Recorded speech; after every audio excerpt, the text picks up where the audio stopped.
Supreme court में जाएगा और सुप्रीम कोर्ट में तुरंत वो स्टक डाउन हो जाएगा। क्या आप चाहते हैं कि महिलाओं को रिजर्वेशन नहीं दें? और जिस तरह से आप केवल राजनीति के माध्यम से इस महिला रिजर्वेशन को लॉलीपॉप बनाते रहे, घुमाते रहे, वही भारतीय जनता पार्टी करे। हमारे प्रधानमंत्री जी हैं जो कहते हैं कि जिसकी मैं शुरुआत करता हूं उसका अंत भी करता हूं। यदि ये महिला रिजर्वेशन यहां आया है तो महिलाओं को अधिकार मिलेगा, मिलकर रहेगा, दुनिया की कोई ताकत इसको नहीं रोक सकती है। लेकिन इनके यहां क्या दिक्कत है सर? इनके यहां सबसे बड़ी दिक्कत है, और अभी जितने स्पीकर बोलने वाले हैं सर, वो स्पीकर 2026 में ये आर्टिकल 82 पढ़िए, संविधान को जो है पढ़िए, जो संविधान में लिखा हुआ है कि सेंसस होगा, सेंसस के बाद डिलिमिटेशन होगा, और डिलिमिटेशन के बाद जो है हम उसको लागू करेंगे। और ये आर्टिकल 82 कह रहा है, ये 82 कह रहा है।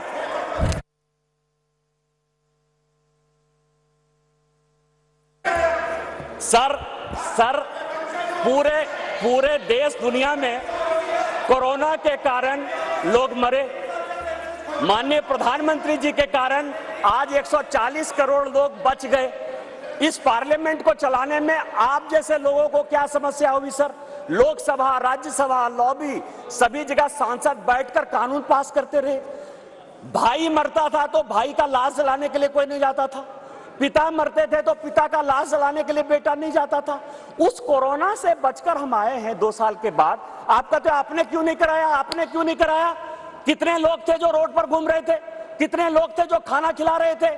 सारे जगह के ट्रेन बंद थे, सारे जगह की सब स्थितियां बंद थी।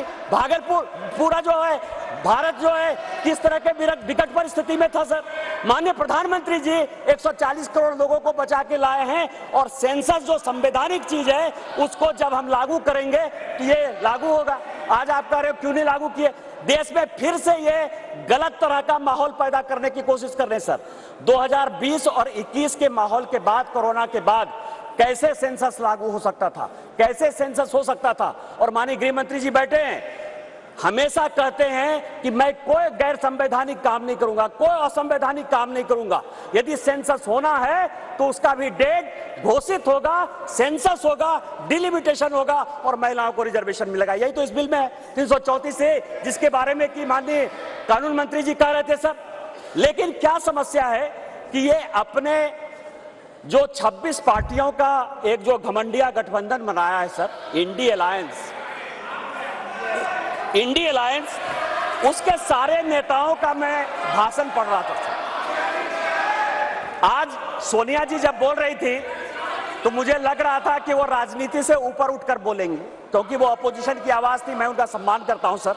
इस महिला रिजर्वेशन के लिए जिन महिलाओं ने पार्लियामेंट के अंदर और पार्लियामेंट के बाहर सबसे ज्यादा आवाज उठाई, वो बंगाल की गीता मुखर्जी थी और भारतीय जनता पार्टी की सुषमा स्वराज थी। ये दोनों यदि नहीं रहती तो आज ये दिन भी देखने को नहीं मिलता। 33% यदि रिजर्वेशन लोकसभा और विधानसभा में यदि लागू होने वाला है और माननीय प्रधानमंत्री जी लेकर आए हैं इन 2 महिलाओं का, लेकिन सोनिया जी ने अपने पूरे भाषण में न गीता मुखर्जी का जिक्र किया, न सुषमा स्वराज का जिक्र किया।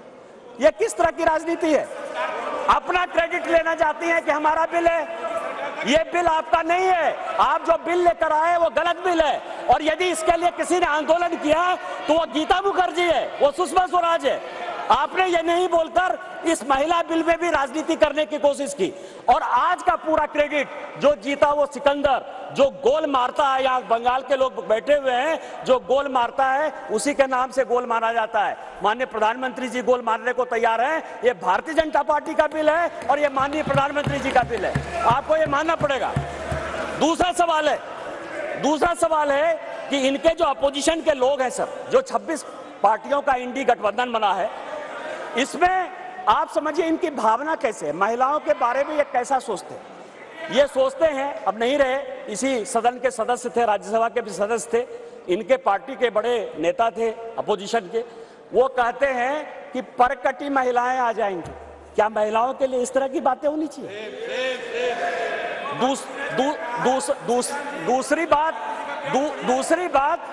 दूसरी बात जो है, ये दूसरे नेता जो है 2011 में, मैं अध्यक्ष जी आपको दो कहानी बताना चाहता हूं और ये वर्षों से मेरे मन में था। इस पार्लियामेंट में 2 बार संजोग से मैं 2009 में सांसद बनकर आया। अनुराग ठाकुर जी से लेकर राजनाथ जी सबों के साथ काम करने का मौका मिला सर। 2011 और 2013 में 2 भयंकर घटना हुई इसी वेल में। 2011 में जब 2010 में ये बिल पास हो गया राज्यसभा में, और जब यहां 2011 में जिसको कि ये लागू नहीं करना चाहते थे बिल लेकर आए, और जब बिल इधर से इंट्रोड्यूस हो रहा था तो इन्हीं के सहयोगी दल के सांसदों को इसी कांग्रेस ने इसी वेल में पीटा सर। 2 बिल था, एक महिला रिजर्वेशन का 2011 में और 2013 में प्रमोशन इन रिजर्वेशन। और प्रमोशन इन रिजर्वेशन में मैं जब बात करूंगा तो ये पूरे के पूरे बेंच खड़े हो जाएंगे सर। यही वी नारायण स्वामी बिल को पेश कर रहे थे। समाजवादी पार्टी के यशवीर सिंह शेड्यूल कास्ट थे सर, ये कहते अधिकार की बात, शेड्यूल कास्ट शेड्यूल ट्राइब की बात करते हैं सर। यही यशवीर सिंह यहां पार्लियामेंट में उस तरफ से गए, वी नारायण स्वामी का उन्होंने बिल खींच लिया। इस पार्लियामेंट में इसी लोकसभा में सर सबसे पहले बिल में यदि उसका कॉलर पकड़ने के लिए कोई आया तो यही मैडम श्रीमती सोनिया गांधी जी थे सर। और नीरज शेखर वहां खड़े थे, मुलायम सिंह यादव बाहर थे, और मैं वहां से कूद कर टेबल पर आया और मैंने कहा कि आप यहां की तानाशाह नहीं है, आप यहां की रानी नहीं है, इस बेल में आप मारपीट नहीं कर सकती हैं। और इनके जो इतने लेफ्टिनेंट थे बिलास बुतेवार से लेकर सबों ने उनको पीटा। ये दोनों घटनाएं जो है, चाहे महिला रिजर्वेशन का हो चाहे ये प्रमोशन इन रिजर्वेशन का हो, ये पार्लियामेंट है सर, सबको सत्य बोलना चाहिए। और मुलायम सिंह यादव ने कहा यदि बीजेपी नहीं होती तो आज के डेट में हमारे सांसद नहीं बचते। आपने तो सांसदों की हत्या करने की कोशिश की, और उसी दल के साथ, उसी 26 दल के साथ ये आए हैं जिनका की मानसिकता ही नहीं है कि महिला को रिजर्वेशन मिले। चाहे वो राष्ट्रीय जनता दल है, चाहे वो समाजवादी पार्टी है, चाहे इनके सारे मुस्लिम एमपी हैं, चाहे कोई भी पॉलिटिकल पार्टी जो इनको सपोर्ट कर रही है सर, और उन्हीं के दबाव में ये कानून के विरोध में जाकर, इस संविधान के विरोध में जाकर, और